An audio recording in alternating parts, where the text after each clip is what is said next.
The mutineers would have gotten away with it too, if it weren't for the collapse of the flow. There is, of course, a legal standard way within the guilds for a crew to mutiny, a protocol that has lasted for centuries. A senior crew member, preferably the executive officer first mate, but possibly the chief engineer, chief technician, chief physician, or, in genuinely bizarre circumstances, the owner's representative, would offer the ship's imperial adjunct a formal bill of grievances pursuant to a mutiny. Consistent with guild protocol, the imperial adjunct would confer with the ship's chief chaplain, calling for witnesses and testimony if required, and the two would, in no later than a month, either offer up with a finding for mutiny or issue a denial of mutiny.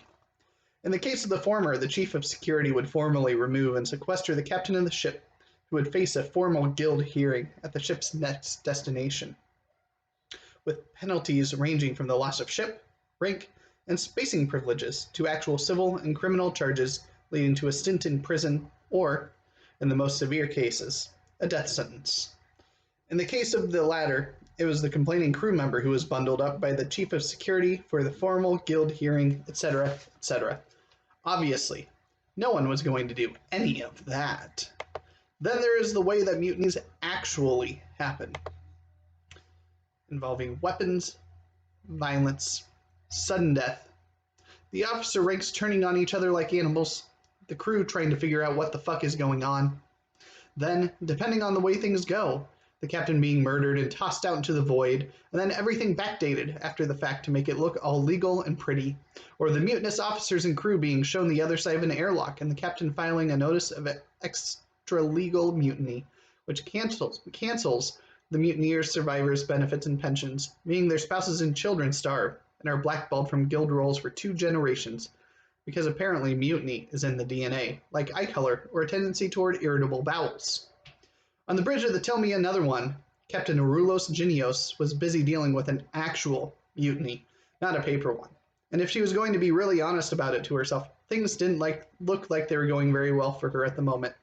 More to the point, once her XO and his crew burned their way through the bulkhead with their hull welders, Genios and her bridge crew were on their way to being the victims of an accident to be named later. Weapons locker is empty, Third Officer Nevin Burness said after checking. Genios nodded at that. Of course it was. The weapons locker was coded to open for exactly 5 people. The captain, the officers of the watch, and security chief Bremen. One of the 5 had removed the weapons on a previous watch. Logic pointed to Executive Officer Ollie Inver, who is currently cutting his way through the wall with his friends.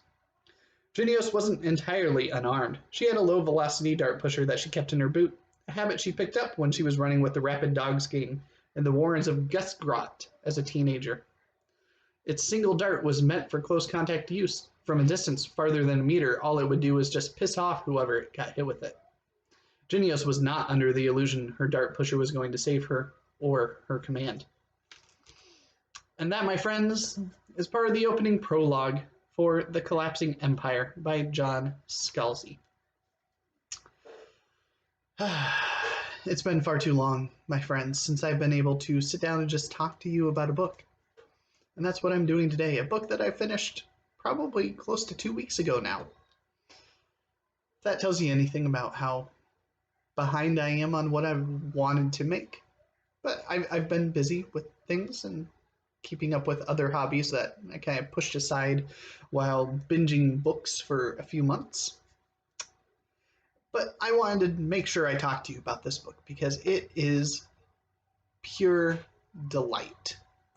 I absolutely unconditionally love this book. That prologue is riveting and captivating. And you will be disappointed if you're expecting to continue to follow that captain and her crew after the prologue ends. Now, the ship itself does get mentioned during the storyline, but that is all kind of a setup. And none of those are main characters in the book. It's really interesting how that prologue plays out, by the way.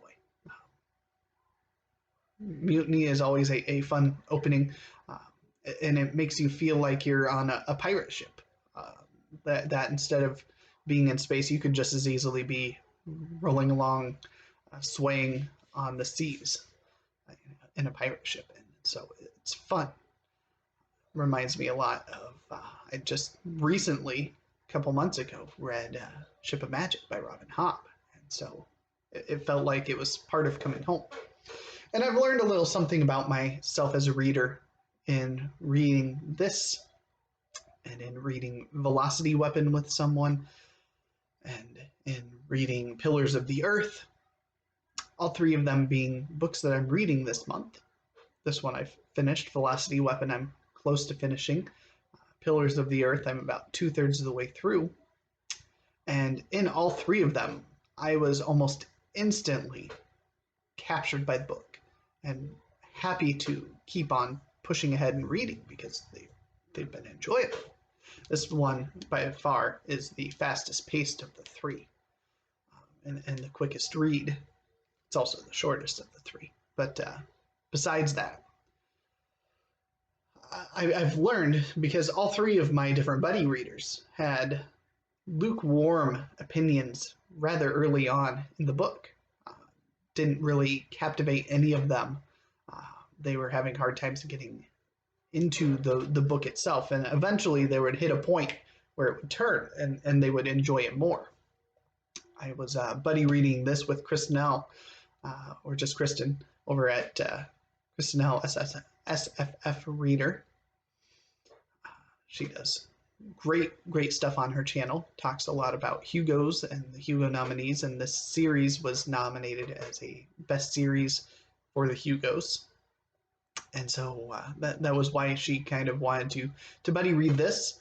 We were going to either do this or the first book in the Wayfinders series by Becky Chambers. I said, well, since this is on your list that you have to do anyway because of the Hugos, let's do this one. And then maybe we'll do Long Way to the Small Angry Planet. Well, she's started Long Way to the Small Angry Planet. I am yet to do that because I put a buddy read a week in my September. I'm behind on that because I still haven't finished week 3's Velocity Weapon. I DNF'd week 2's She by H. Rider Haggard at about the 2/3 mark. Just decided it just wasn't doing it for me. And so all of these led me to thinking about myself as a reader and what drew me into this book, because this was the first one that really did that this month, and why the difference between myself and these other fabulous readers. And I came to realize something that I already knew. It defines me as a writer too. I'm a character-driven person. I am all about character first, plot second. So I'm okay with a slow burning plot if you give me fun and fascinating and enjoyable characters. A la Lord of the Rings.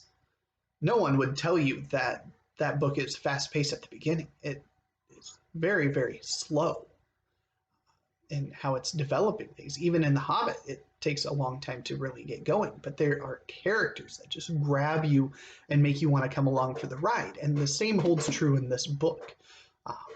I absolutely love the main characters in here.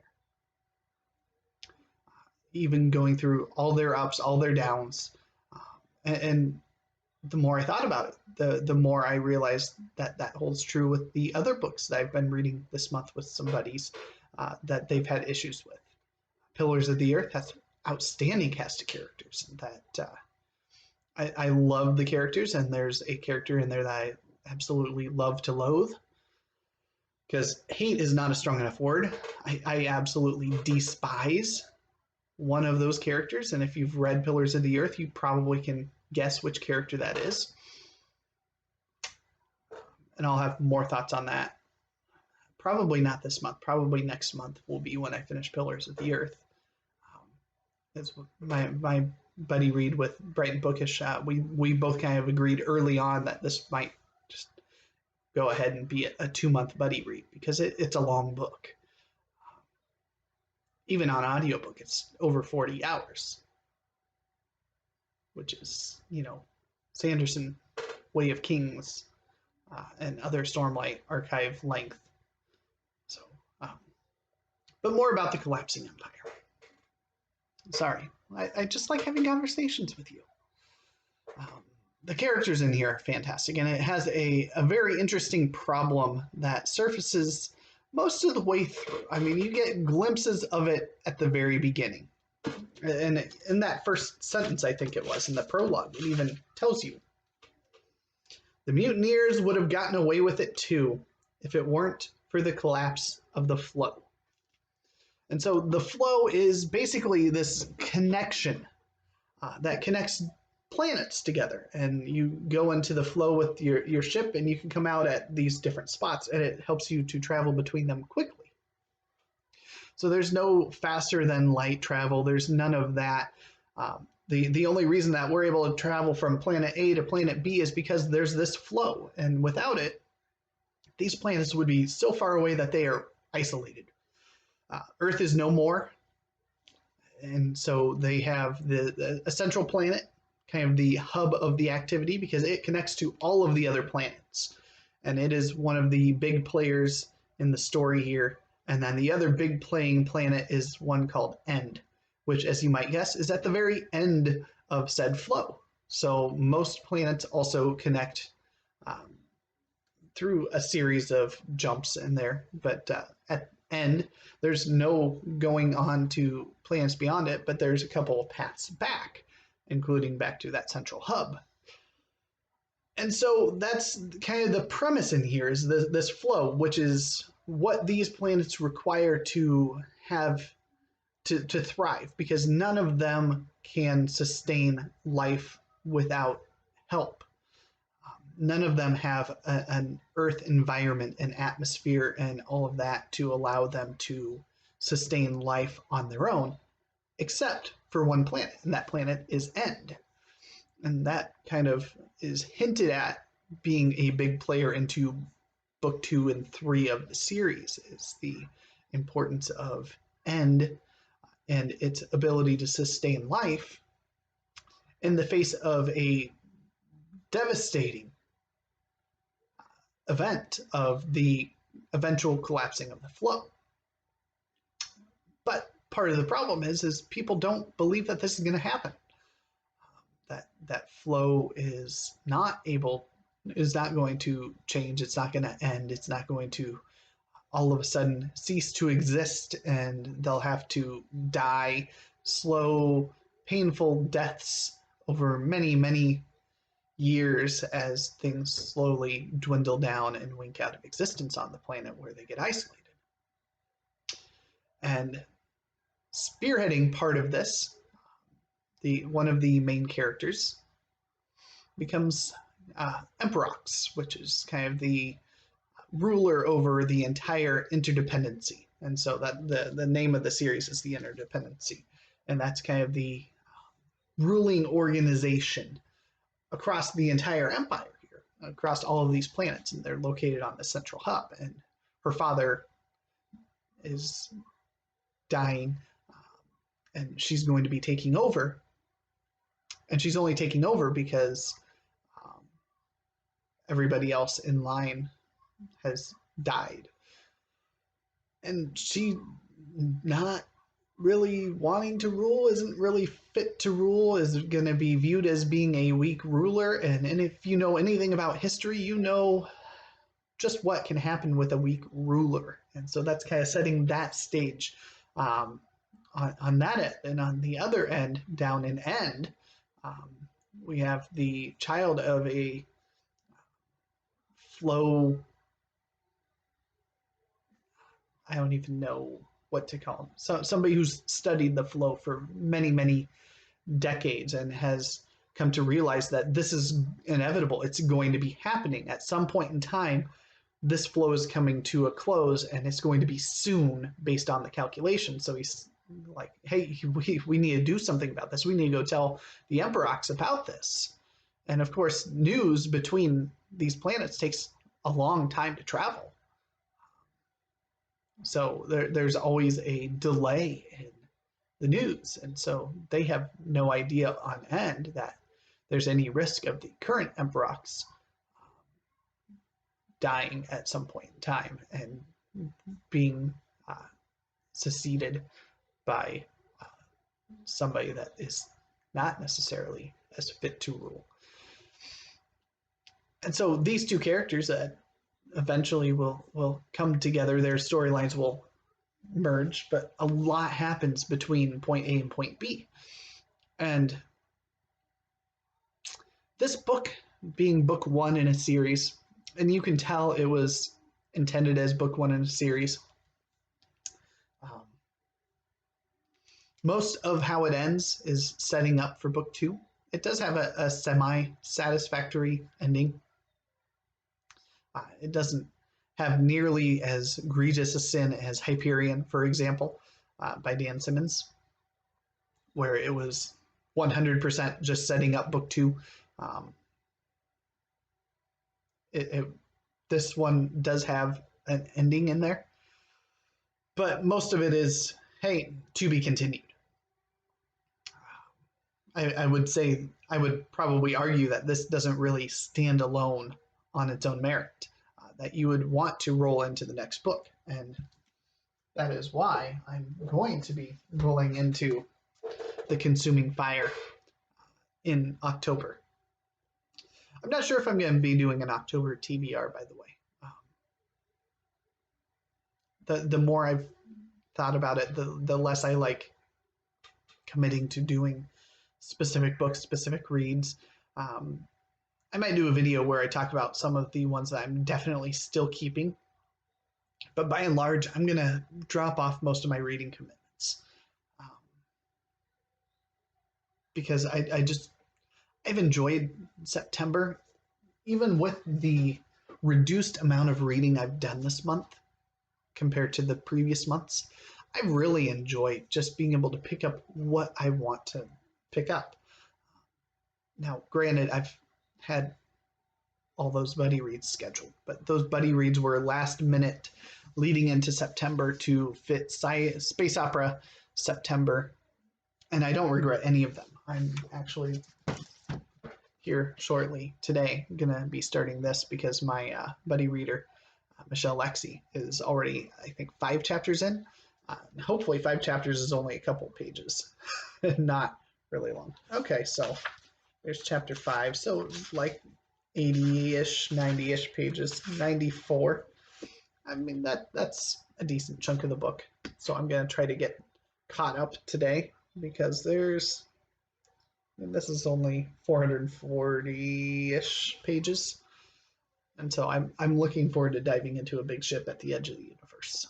That's my other space opera that I'm reading this month. But back to Scalzi. Scalzi definitely has a writing style. I've read Red Shirts 5-6 years ago and enjoyed it, even as a non-Star Trek fan. So those of you that are doing Star Trek this year for the rest of the year, put Red Shirts on your list if you haven't read it already. You will get a kick out of it. And I found Scalzi's writing then to be humorous and lighthearted and easy to read, and the same holds true here.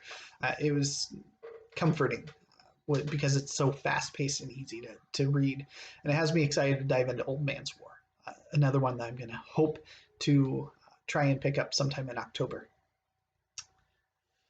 So, strongly recommend this.